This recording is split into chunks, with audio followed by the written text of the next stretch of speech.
நம்ம எல்லாருமே கேஜிஎஃப் படம் பார்த்துருப்போம். கேஜிஎஃப் படத்துல இந்த ராக்கி பாய்ன்ற கேரக்டரை நம்ம யாஸ் பண்ணியிருப்பாரு. ஸோ அந்த படத்தை பார்க்கும்போது ஒவ்வொரு சீன்ஸுமே நம்மளுக்கு கூஸ் பம்ஸா இருக்கும். என்னடா படம் இப்படி எடுத்து வச்சிருக்கேன், அப்படியே சீனால பில்டப்பா இருக்கு அப்படின்ற மாதிரி இருக்கும். இந்த மாதிரி ஒரு கதை ரியல் லைஃப்ல இருக்குமா? அதெல்லாம் கண்டிப்பா சான்ஸே இல்லை அப்படின்னு நம்ம நினைச்சிருப்போம். பட் இந்த மாதிரி ஒரு மனுஷன் இந்த உலகத்துல நம்ம இந்தியால வாழ்ந்திருக்காரு. பல எம்பையர்ஸை துவம்சம் பண்ணியிருக்காரு. பிரிட்டிஷையே கதற விட்டுருக்காரு. அவர் யாரு அப்படின்னு நம்ம பார்த்தோம்னா சத்ரபதி சிவாஜி அப்படின்னு நம்ம எல்லாருமே சொல்லுவோம். அவரு தான் பார்த்தீங்கன்னா இந்த அளவுக்கு இந்தியால முக்காவாசி இடத்த அவர் கட்டுப்பாட்டில் வச்சிருந்தாரு. சாதாரண ஒரு தளபதி பையனா பிறந்து இந்தியாவில் முக்காவாசி இடத்த அவர் கண்ட்ரோல் வச்சிருந்தாரு. ஸோ அவரை பற்றி தான் இந்த வீடியோவில் பார்க்க போகிறோம். அதுக்கு முன்னாடி நான் தான் உங்கள் ஹரிஷ். நீங்கள் பார்த்துட்டு இருக்கிறது இந்தியன் ஃபேக்ட்ஸ் இன்ஃபோ சேனல். அப்படியே நம்ம சேனலை சப்ஸ்கிரைப் பண்ணி சப்போர்ட் பண்ணிருங்க. வாங்க வீடியோக்குள்ள போகலாம். இந்த சத்ரபதி சிவாஜி, இவரை வந்து சிவாஜி மகாராஜா அப்படின்னு சொல்லுவாங்க. சத்ரபதி சிவாஜி, சத்ரபதிங்கிறது அவர் வாங்கின பட்டம். ஸோ சத்ரபதி சிவாஜி அப்படின்னு சொல்லுவாங்க. ஸோ இவர் எங்க பிறக்கிறாரு அப்படின்ற பத்தி பார்க்கலாம். இவர் பார்த்தீங்கன்னா இப்போ புனே டிஸ்ட்ரிக்ட்ல இருக்கிற சிவனேரி மலைக்கோட்டை அப்படின்ற இடத்துல தான் பிறக்கிறாரு. இவரோட அப்பா பேர் என்னன்னு பார்த்தோம்னா தாகாஜி போன்ஸ்ல. இவர் பார்த்தீங்கன்னா சுல்தான் ஆட்சியில தளபதியா பணியாற்றின மராத்திய வம்சத்தை சேர்ந்தவர். ஸோ இவரோட அம்மா பேர் என்னன்னு பார்த்தோம்னா ஜிஜாபி. இவர் எந்த வருஷம் பிறக்கிறாரு அப்படின்னு பார்த்தோம்னா 1630 பிப்ரவரி 19ஆம் தேதி பிறக்கிறாரு. எக்ஸாக்டா பார்த்தீங்கன்னா இன்னைக்கு, பட் 1630 பிறந்திருக்காரு. ஸோ 1630 பிப்ரவரி 19ஆம் தேதி ஒரு வரலாறையே உருவாக்குனே பிறந்திருப்பாரு போல. ஸோ இவர் பிறந்ததுக்கு அப்புறம் பார்த்தீங்கன்னா ஒரு 15 வயசுலயே போர்க்காலத்துக்குள்ள போக ஆரம்பிச்சிட்டாரு. ஸோ இவர் பேசிக்காக ஒரு தளபதியோட பையன் அப்படிங்கிறப்ப உங்களுக்கே தெரியும். ஸோ எந்த அளவுக்கு அவருக்கு கத்தி சண்டையா இருக்கட்டும், போர்ல எப்படிலாம் செயல்படணும், எப்படி ஒரு அட்மினிஸ்ட்ரேஷன் பண்ணும் அப்படிங்கிற எல்லா ட்ரைனிங்குமே ஒரு சின்ன வயசுல இருந்தே கொடுத்துருக்காங்க. ஸோ அப்படி கொடுக்கும்போதே நல்லாவே இன்ட்ரெஸ்டடா கத்துருக்காரு. ஸோ இவருமே பார்த்தீங்கன்னா நிறைய டாக்டிக்ஸை உருவாக்கி இருக்காரு. இந்த கொரில்லா வார்ஃபேர் அப்படிங்கிற விஷயத்துமே இவர் உருவாக்குறாரு. இந்த கொரில்லா வார்ஃபேர் பத்தி நிறைய பேர் நிறைய இடத்துல கேள்விப்பட்டிருப்பீங்க. தங்களால் அழிக்க முடியாத எதிரியை தங்களுக்கும் மேல சக்தி வாய்ந்த எதிரியை அழிக்கிறதுக்குலாம் இந்த கொரில்லா வார்ஃபேரை யூஸ் பண்ணுவாங்க. ஸோ இவங்க பார்த்தீங்கன்னா இதுக்கு சிம்பிள் எக்ஸாமினேஷன் என்னன்னு பார்த்தோம்னா, ஜெயிலர் படத்துல ரஜினி உட்காந்துருப்பாரு. ஆனா அங்க 4 பேர் பல கெட்டப்ல வந்துட்டு ஒவ்வொரு சீன் செஞ்சுட்டு இருப்பாங்க பாத்தீங்களா. இதுதான் இந்த கொரில்லா வார்ஃபேருங்கிறது. ஸோ இவங்க எங்க இருப்பாங்க, எப்படி இருப்பாங்க, என்ன பண்ணுவாங்கன்னே தெரியாது. பட் ஒரு விஷயத்த செய்யணும்னு நினைச்சிட்டாங்கன்னா நம்ம எதிர்பார்க்காத நேரத்துல கரெக்டா செஞ்சு நம்மளை வெற்றியிட வச்சிருவாங்க. ஸோ இவங்கெல்லாம் பார்த்தீங்கன்னா அதுக்குன்னே ஸ்பெஷலா ட்ரெயின் பண்ணி அதுக்குன்னே வளர்த்தப்பட்டவைங்களாம். ஸோ அந்த மாதிரி ஒரு வார்ஃபேரை இந்தியாவில உருவாக்கி அந்த அளவுக்கு போர்ல யூஸ் பண்ணது யாருன்னு பார்த்தோம்னா நம்ம சத்ரபதி சிவாஜி அவர்கள் தான். நான் முன்னாடியே சொன்னது மாதிரி ஒரு மராத்திய வம்சத்தை சேர்ந்தவர். ஸோ 1646 பார்த்தீங்கன்னா இவரோட 16வது வயசுல தோரண கோட்டை அப்படின்ற இடத்த இவர் பிடிக்கிறாரு. சண்டை போட்டு அந்த மன்னரை தோக்கடிச்சு இந்த கோட்டையை அவரோட கைக்குள்ள கொண்டு வராரு.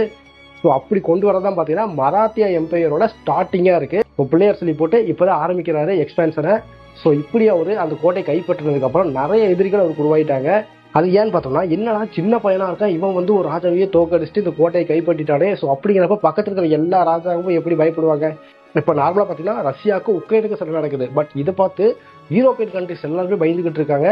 ஸோ அந்த மாதிரி தான் ஒரு சின்ன பையன் வந்து ஒரு பெரிய ராஜாங்கத்தையே தோக்கடிச்சு இந்த கோட்டையை கைக்குள்ள கொண்டு வந்துட்டான். ஸோ அப்படின்றப்ப பக்கத்துல இருக்கிறவங்க எல்லாத்தோட பார்வையும் பார்த்தீங்கன்னா அந்த பயனாலதான் விழுவுது. இந்த சின்ன வயசுல இந்த வார்ல சத்ரபதி சிவாஜி ஜெயிக்கிறதுக்கான காரணம் என்ன அப்படின்னு நீங்க கேட்டீங்கன்னா, இவர் அதிகமா யூஸ் பண்ண கொரில்லா வார்ஃபேர் அட்டாக்ஸ் தான். நைட் டைம்ல யாருமே எதிர்பார்க்காத டைம்ல அட்டாக் பண்ணுவாரு. அதே மாதிரி பகல் டைமா இருந்தாலுமே யாருமே எதிர்பார்க்காத இடத்துல இருந்து திடீர்னு வந்து அட்டாக் பண்ணிட்டு அவங்க திடீர்னு காணாமல் போயிடுவாங்க. ஸோ அந்த மாதிரியான அட்டாக்ஸ் நிறைய யூஸ் பண்ணியிருக்கிறாரு. ஸோ இப்போ இவர் அந்த கோட்டையில பிடிச்சிட்டாரு. ஒரு 1659 அந்த காலகட்டத்தில் பார்த்தீங்கன்னா சிவாஜியை கொல்றதுக்கு ரொம்ப ஸ்பெஷல் ட்ரெயின்டான அப்சல் கான் அப்படின்ற ஒரு படை தளபதி அனுப்புறாங்க. இவரை யார் அனுப்புறாங்க அப்படின்னு பார்த்தோம்னா பீஜாப்பூர் சுல்தான் சந்திச்சிருக்காங்க. இது எதுக்காக அப்படின்னு பார்த்தோம்னா சிவாஜியை கொன்னே ஆகணும் அப்படிங்கிறதுக்காக அனுப்புறாங்க. ஸோ இந்த அப்சல் கான் அப்படின்றவர் பார்த்தீங்கன்னா சாதாரணமானவர்கள் இல்லைங்க. இவருமே ஸ்பெஷல் ட்ரைனிங்ல எடுத்து நல்ல டாக்டிக்கலான பெர்சன் தான். ஸோ இந்த மாதிரி ஒரு ஆளை சிவாஜியை பிடிக்க அனுப்புறாங்க. ஸோ அப்படி அனுப்பும்போது பார்த்தீங்கன்னா சிவாஜியை பிடிக்க முடியாத கோபத்தில் இவர் என்ன பண்றாரு, சிவாஜி ரொம்ப ஃபெமிலியரா சாமி கும்பிட்ற இடத்த 2 கோவில்களை அடிச்சு உடைக்கிறாரு. அப்படி உடைச்சதுக்கு அப்புறம் பார்த்தீங்கன்னா பிரதாப்கட் கோட்டை அப்படின்ற ஒரு கோட்டையில தான் வீர சிவாஜி இருக்கிறத தெரிஞ்சுக்கிட்டு அந்த கோட்டையை முற்றுகையிட்டுறாரு. பட் இந்த அப்சல் கான் அப்படின்றவர்கிட்ட பார்த்தீங்கன்னா குதிரைப்பட பயங்கரமான குதிரைப்படம் வச்சிருக்காரு. பட் அந்த கோட்டையை உடச்சிட்டு உள்ள போற அளவுக்கு அவர்கிட்ட எக்யூப்மெண்ட்ஸ் இல்லை.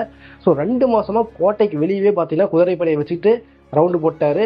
பட் இந்த சத்ரபதி சிவாஜி அவர்களை பார்த்தீங்கன்னா கோட்டையை விட்டு வெளியே வர முடியல. பட் கோட்டைக்கு இருக்கிறவங்க என்ன சொல்றாங்கன்னா சிவாஜியை வந்து சரணடைய சொல்றாங்க. சத்ரபதி சிவாஜி அவர்களே சரணடைஞ்சிருங்க, அப்போதான் நம்ம தப்பிக்க முடியும் அப்படின்ற மாதிரி சொல்றாங்க. பட் இருந்தாலுமே அவருக்கு தெரிஞ்சிச்சு, ஏன்னா விட்ட குதிரைப்படம் இருக்கு, ஆனா கோட்டையை உடச்சு உள்ள வர அளவுக்கு அவர்கிட்ட இப்போ எக்யூப்மெண்ட்ஸ் இல்லை. ஸோ அதுக்காக அவங்க ரெடி பண்ற வரைக்கும் டைம் எடுத்துதான் ஆகணும் அப்படிங்கிறத அவர் புரிஞ்சிருச்சு. ஸோ அப்படிங்கிறப்ப 2 மாசமா அந்த போர் போய்கிட்டே இருக்கு. அப்போ ஒரு நாள் பார்த்தீங்கன்னா அப்சல் கான் என்ன பண்றாருன்னா அவரோட தூதுவரை அனுப்புறாரு சிவாஜியை மீட் பண்றதுக்கு. அவர் என்ன சொல்றாருன்னு பாத்தீங்கன்னா அந்த தூதுவர், அதாவது அப்சல் கான் உங்களை பேச்சுவார்த்தைக்கு அழைக்கிறாரு. ஸோ அப்படி வரும்போது உங்க கூட ஒருத்தர் வரலாம், நீங்க வரும்போது ஒரு வாள் எடுத்துட்டு வரலாம், அதாவது கத்தி எடுத்துட்டு வரலாம் அப்படின்ற மாதிரி சொல்றாங்க. ஸோ இந்த பேச்சுவார்த்தை எங்க நடக்குதுன்னு பார்த்தோம்னா பிரதாப்கட் கோட்டைக்கு அடிவாரத்தில் உள்ள ஒரு குடிசையில நடக்குது. அப்படி போகும்போது சத்ரபதி சிவாஜி அவர்கள் என்ன யோசிக்கிறாருன்னா, இப்படியும் பேச்சுவார்த்தை கூப்பிட்டு ஒன்று நம்மளை கொலை பண்றதுக்கு வாய்ப்பு இருக்கு, இல்லையா நம்மளை அரெஸ்ட் பண்றதுக்கு வாய்ப்பு இருக்கு. ஸோ இந்த மாதிரிலாம் நடக்கிறதுக்கு ஏதாவது வாய்ப்பு இருக்கு அப்படின்னு சத்ரபதி சிவாஜி அவர்கள் என்ன பண்றாருன்னு பாத்தீங்கன்னா அவரோட ட்ரெஸ்ஸுக்குள்ளார கவசம் உடைய மறைமுகமா போட்டுக்கிறாரு. லெஃப்ட் கையில பாத்தீங்கன்னா ஒரு புலியோட நகத்தை, அதாவது உலோகத்தால செஞ்ச புலியோட நகத்தை கையில வச்சுக்கிறாரு. அடுத்த ரைட் கையில பாத்தீங்கன்னா ஒரு பெரிய வாழை எடுத்துட்டு போறாரு. ஸோ அங்க பேச்சுவார்த்தைக்கு போனதுக்கு அப்புறம் என்ன நடந்துச்சு அப்படிங்கிறது டீடைல்ஸ் ஹிஸ்டரியில அந்த அளவுக்கு தெளிவா இல்லை. மொத்தத்தில் அவங்க 2 பேரும் சண்டை நடந்துச்சு அப்படிங்கிறது ஹிஸ்டரியில பதிப்பட்டிருக்கு. ஸோ அந்த 2 பேர்த்தோட சண்டையில பாத்தீங்கன்னா அப்சல் கான் அவர்கள் பாத்தீங்கன்னா சம்பவ இடத்துல இறந்து போறாரு. அது காரணம் யாருன்னு பாத்தீங்கன்னா நம்ம சத்ரபதி சிவாஜி அவர்கள் அவர் கூட சண்டை போட்டு அவரை தோக்கடிக்கிறாரு. அதாவது புலியோட நகத்தை வச்சு அவர் கொன்றிருக்காரு. ஸோ இப்போ பார்த்தீங்கன்னா அந்த படையோட தளபதி இறந்துட்டாரு. ஸோ படையோட தளபதி இறந்ததுக்கு அப்புறம் படைகளுக்கு அடுத்து என்ன பண்ணும் அப்படிங்கிற விஷயம் தெரியாது. ஸோ அதனால குழம்பி நிற்கும் போது பார்த்தீங்கன்னா வீர சிவாஜி அவர்கள் என்ன பண்றாருன்னா இப்போ அவரோட அட்டாக் ஆரம்பிக்கிறாரு. அப்படி அட்டாக் பண்ணும்போது பார்த்தீங்கன்னா அந்த போர்ல கிட்டத்தட்ட 3000 வீரர்கள் இறந்து போறாங்க. ஸோ அப்படி இறந்து போனதுக்கு அப்புறம் பாத்தீங்கன்னா சத்ரபதி சிவாஜி அவர்கள் பாத்தீங்கன்னா இந்த போர்ல வெற்றிகரமா ஜெயிக்கிறாரு. சரிப்பா, இந்த போர்ல ஜெயிச்சிட்டாரு. அதுக்கப்புறமாச்சு வாழ்க்கையில் நிம்மதியா இருந்தாரான்னு பார்த்தோம்னா அடுத்த வருஷமே, அதாவது 1660 சத்ரபதி சிவாஜி அவர்கள் பாத்தீங்கன்னா பன்கலா கோட்டை அப்படின்ற கோட்டையில இருக்கிறாரு. ஸோ அந்த கோட்டையை பாத்தீங்கன்னா சித்தி ஜவுகர் அப்படின்ற படை தளபதி பாத்தீங்கன்னா முற்றுகையிடுறாரு. எப்படியாவது வீர சிவாஜி கொன்னே ஆகணும் அப்படிங்கிறதுக்காக எல்லாமே பிளான் பண்ணிட்டாங்க. ஸோ அப்படி பன்கலா கோட்டையை முற்றுகையிடும் போது இந்த சித்தி ஜவஹர் என்ன பண்ணிக்கிறான்னு பார்த்தீங்கன்னா பிரிட்டிஷ் கிட்ட இருந்து அந்த எரிகுண்டுகள்லாம் இருக்கு பார்த்தீங்கன்னா, கையெறி குண்டுன்னு சொல்லுவாங்க. அப்போல்லாம் அந்த அளவுக்கு ஃபேமஸான ஆட்டம் பாம்ஸ்லாம் இல்லை. இப்போ இருக்கிற மாதிரி கையில் எரிஞ்சு அப்படி வெடி சதுரம் பார்த்தீங்களா, அந்த மாதிரி குண்டை பிரிட்டிஷ்லேருந்து வாங்குறாங்க. அடுத்தது பிரிட்டிஷ் கிட்ட இருந்து வாடகைக்கு பீராங்கிலாம் வாங்கிட்டு வராங்க. ஸோ இந்த மாதிரி வாங்கிட்டு வரதை பார்த்தோன்னே வீர சிவாஜி சரியான டென்ஷன் ஆகி போச்சு. நம்ம கூடயே இருந்துட்டு பிரிட்டிஷ்காரங்க கூட சேர்ந்து துரோகம் பண்ணி நம்மளை கொல்ல பார்க்குறாங்க அப்படின்னு தெரிஞ்சுக்கிட்டாரு. ஸோ இதனால இவர் என்ன பண்ணான்னு பார்த்தீங்கன்னா ராய்ப்பூர் இருக்கிற பிரிட்டிஷோட தொழிற்சாலையை பார்த்தீங்கன்னா குறி வச்சு அட்டாக் பண்ணுறாரு. ஸோ அங்கேருந்து ஒரு 4 பேர்த்து அரெஸ்ட் பண்ணி கூப்பிட்டு வந்துடுறாரு. ஸோ இதனால பார்த்தீங்கன்னா பிரிட்டிஷ்காரங்க பயந்து போய் சித்தி ஜாவுகருக்கு ஹெல்ப் பண்ணுறதை விட்டுட்டாங்க. ஸோ இது மூலியமா வீர சிவாஜி அவர்கள் அந்த போலியுமே ஜெயிச்சிடுறாரு. இதெல்லாமே முடிஞ்சதுக்கு அப்புறம் பார்த்தீங்கன்னா அவுரங்கசீப் அப்படின்றவர் வீர சிவாஜியை கூப்பிடுறாரு அவரை பார்க்கறதுக்கு. ஸோ இந்த அவுரங்கசீப் யாருன்னு பார்த்தோம்னா முகால் எம்பரரை சேர்ந்தவர் தான். ஸோ இவர் வீர சிவாஜியை கூப்பிட்டதுக்கு அப்புறம் பார்த்தீங்கன்னா எதுக்காக கூப்பிடுறாருன்னா ஆப்கானிஸ்தான்ல இருக்கிற ஒரு லேண்டை சிவாஜி கிட்ட ஒப்படைச்சு அதை பார்த்துக்கணும் அப்படிங்கிறதுக்காக கூப்பிடுறாரு. பட் அப்படி கூப்பிட்டு அரசவையில் பார்த்தீங்கன்னா வீர சிவாஜி கூடயே வீர சிவாஜி யார் யாரெல்லாம் போரில் தோக்கடிச்சாங்களோ அவங்களெல்லாம் இவர் பக்கத்தில் நிற்க வைக்கிறாரு. ஸோ இதை பார்த்தீங்கன்னா வீர சிவாஜி அசிங்கமாக நினச்சி அவனை அவமானப்படுத்திட்டாங்கன்னு நினச்சி கோட்டையை விட்டு வெளியே போக பார்க்குறாரு. ஸோ இதனால அவுரங்கசீப் கடுப்பாகிறாரு. கடுப்பாகி என்ன பண்ணுறாருன்னு பார்த்தோம்னா இந்த வீர சிவாஜி அவர்களை அரெஸ்ட் பண்ணுறாரு. அதாவது ஹோம் அரெஸ்ட்டில் வைக்கிறாரு.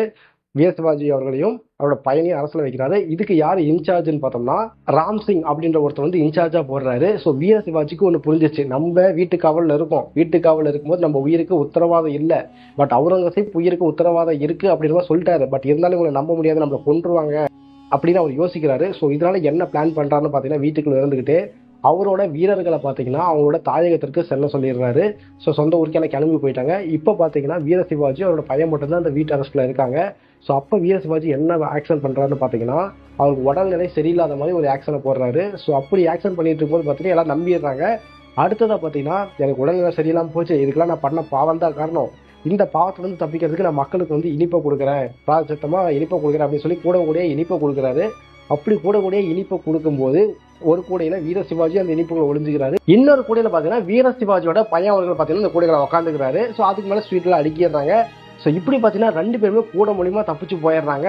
தப்பிச்சு போனதுக்கு அப்புறம் நம்ம அவுரங்கசீப்பால எதுவும் பண்ண முடியல. ஸோ அப்படி தப்பிச்சு போனதுக்கு அப்புறம் கொஞ்ச நாள் கழிச்சு முகால் எம்பரரும் நம்ம மராத்திய வம்சத்தை சேர்ந்த வீர சிவாஜி அவர்களும் பாத்தீங்கன்னா ஃப்ரெண்ட்ஷிப் ஆயிடுறாங்க. அதுக்கப்புறம் இப்போ நார்மலா தான் போய்கிட்டு இருக்கு. ஸோ இதுக்கப்புறம் பாத்தீங்கன்னா அவுரங்கசீப்புக்கும் வீர சிவாஜி அவர்களுக்கும் ஒரு பிரச்சனை வருது. இது மூலியமா 2 பேருக்குமே சண்டை வருது. இதுல பாத்தீங்கன்னா வீர சிவாஜி அவர்கள் ஜெயிச்சு அவுரங்கசீப்பை தோக்கடிக்கிறாரு. இவரு பாத்தீங்கன்னா அந்த அரசாட்சியை பிடிக்கிறாரு. ஸோ முகால் எம்பரரை அழிச்சு இவர் மேல வர்றாரு. சரிப்பா, இவ்வளோ பெரிய முகால் எம்பரரை எப்படிப்பா வீர சிவாஜி அழிச்சாருன்னு பார்த்தோம்னா நான் முன்னாடி சொன்ன மாதிரி இவர்கிட்ட கொரில்லா வார்ஃபேர் அட்டாக் இருக்கு. அடுத்ததா கடற்படை தாக்குதல் அப்படிங்கிறத நல்லாவே டெவலப் பண்ணி வச்சிருந்தாரு. ஸோ இதுக்கு நிறைய ட்ரைனிங்லாம் கொடுத்து கடற்படை வீரர்களை உருவாக்கி வச்சிருக்காரு. ஸோ இவர் ஆட்சிக்கு வந்ததுக்கு அப்புறம் பார்த்தோம்னா என்னென்னலாம் நடந்தது அப்படின்னு பார்த்தோம்னா எல்லா ரிலீஜியஸையுமே மதிச்சிருக்காரு, எல்லா ரிலீஜியஸுமே சப்போர்ட் பண்ணியிருக்காரு. ஸோ இவருமே பார்த்தீங்கன்னா எல்லா கடவுளுமே கும்பிட்டு இருக்காரு. அடுத்ததா அங்க மக்கள் கிட்ட நல்ல ஒரு ரெவன்யூ சிஸ்டத்தை மக்களுக்கு எந்த ஒரு பிரச்சனையுமே இல்லாத மாதிரி ஒரு ரெவன்யூ சிஸ்டத்தை கிரியேட் பண்ணி மக்களை நல்லபடியா ஆட்சி பண்ணியிருக்காரு. இவர் என்னதான் நிறைய நாட்டை பிடிச்சாலுமே இவருக்கு வந்து இந்த ராஜா அப்படிங்கிற பட்டமே கிடைக்கல. ஏன்னா இவர் வந்து தளபதியோட பையன் அப்படின்ற பேர் மட்டும்தான். என்னதான் இருந்தாலுமே அந்த நாட்டை ஆட்சி செய்யறதுக்கான அங்கீகாரம் இவருக்கு கிடைக்கல. ஸோ இதனால என்ன பண்றாங்கன்னு பாத்தீங்கன்னா 1674 அப்ப சிவாஜி அவர்களுக்கு சத்ரபதி அப்படின்ற பட்டம் வழங்கப்படுது. ஸோ சத்ரபதினா என்னன்னா இவருதான் ராஜா, இவருதான் எல்லாத்தையும் ஆட்சி பண்ண போறாரு அப்படின்ற பட்டம் தான். இந்த பட்டமளிப்பு விழாவில் பார்த்தீங்கன்னா கிட்டத்தட்ட 50,000 பேர் பார்ட்டிசிபேட் பண்ணியிருக்காங்க. அந்த காலத்துல 50,000 பேரை சேர்த்தது எவ்வளவு பெரிய விஷயம் நினைச்சு பாருங்க. இப்போதான் நம்ம கிட்ட போன் இருக்கு, வாட்ஸ்அப் இருக்கு, டெலிகிராம் இருக்கு, குரூப்ல ஒரு மெசேஜ் போட்டுட்டுன்னா எல்லாம் வந்துடுறாங்க, வண்டி இருக்கு, எல்லாமே இருக்கு. ஸோ ஈஸியா வந்து அசம்பிள் ஆயிரும். பட் இங்க பாத்தீங்கன்னா இந்த காலத்துல எப்படி ஒரு 50,000 பேர்த்த ஒரு ஃபங்க்ஷனுக்காக கூப்பிட்டு செலிப்ரேட் பண்ணியிருப்பாங்க அப்படிங்கிறது தெரியல. ஸோ அது மட்டும் இல்லாம 7 நதியிலிருந்து தண்ணி எடுத்துட்டு வந்து பட்டமளிப்பு விழால வீர சிவாஜி தலையில ஊத்திருக்காங்க. ஸோ இந்த பட்டம் அளிச்சதுக்கு அப்புறம் தான் பாத்தீங்கன்னா வீர சிவாஜி அவர்களோட ட்ரீமே ஃபுல்ஃபில் ஆன மாதிரி இருக்கு அப்படின்ற மாதிரியுமே ஒரு பதிவு இருக்கு. ஸோ இவ்வளவும் பண்ண வீர சிவாஜி அவர்கள் எப்போ இறந்தாருன்னு பார்த்தோம்னா 1680 பாத்தீங்கன்னா இவர் இறந்து போயிடுறாரு. இந்தியாலேயே ஒரு கிரேட்டஸ்ட் வாரியர் இந்த ஹிஸ்டரின்னு பார்த்தோம்னா இன்னமும் நம்ம வீர சிவாஜி அவர்கள் தான் இருக்காரு. ஸோ இந்தியாவில் அவருக்குன்னு ஒரு தனி இடமே இருக்கு. அது மட்டும் இல்லாமல் மகாராஷ்டிரா கவர்மெண்ட் என்ன பண்ணுதுன்னா வீர சிவாஜி அவர்கள் பிறந்த இந்த தினமான இன்னைக்கு பார்த்தீங்கன்னா சிவாஜி ஜெயந்தி அப்படின்னு கொண்டாடுறாங்க. நம்ம எப்படி காந்தி அவர்கள் பிறந்தது பார்த்தீங்கன்னா காந்தி ஜெயந்தின்னு கொண்டாடுறோம், அதே மாதிரி சிவாஜி ஜெயந்தி அப்படின்னு கொண்டாடுறாங்க. இதுக்கு பார்த்தீங்கன்னா இன்னைக்கு மகாராஷ்டிரால கவர்மெண்ட் லீவ் தான் விட்டுட்டு இருக்காங்க. ஸோ இன்னமும் வீர சிவாஜி அவர்கள் பற்றின வீர கதைகள் இன்னமும் பேசப்பட்டு தான் இருக்கு. ஸோ இன்னமும் வீர சிவாஜி அளவுக்கு ஒரு கிரேட் லீடர் பார்த்தீங்கன்னா இன்னமும் இந்தியாவில் வர கிடையாது. நான் முன்னாடியே சொன்ன மாதிரி வீர சிவாஜி அந்த அவுரங்கசீப் கிட்ட இருந்து தப்பிச்சு போன கதை எல்லாத்துக்குமே தெரியும். பட் அவர் இந்த அளவுக்கு ஆட்சி செஞ்சிருக்காரு, இத்தனை போல ஜெயிச்சிருக்காரு, 16 வயசுலேயே போர்க்களத்தை பார்த்திருக்காரு, 16 வயசுலேயே அந்த போர்க்களத்தை ஜெயிச்சிருக்காரு, இந்த மாதிரி கொரில்லா வார்ஃபேர் உருவாக்கியிருக்காரு, கடற்படை உருவாக்கியிருக்காரு. இந்த மாதிரி விஷயங்கள்லாம் நம்மள நிறைய பேத்துக்கு தெரியாது. ஸோ இப்படி சிவாஜி ஜெயந்தி அப்படி ஒரு விஷயம் கொண்டாடுறாங்க அப்படிங்கிறது நம்மள நிறைய பேத்துக்கு தெரியாது. ஸோ இப்படிப்பட்ட பெருமை வாய்ந்த ஒரு வீரர் பார்த்தீங்கன்னா நம்ம இந்தியாவில் வாழ்ந்திருக்காரு. ஸோ இவரை பத்தி நீங்க என்ன நினைக்கிறீங்க அப்படிங்கிறத பத்தி கமெண்ட் பாக்ஸ்ல கமெண்ட் பண்ணுங்க. தேங்க்யூ.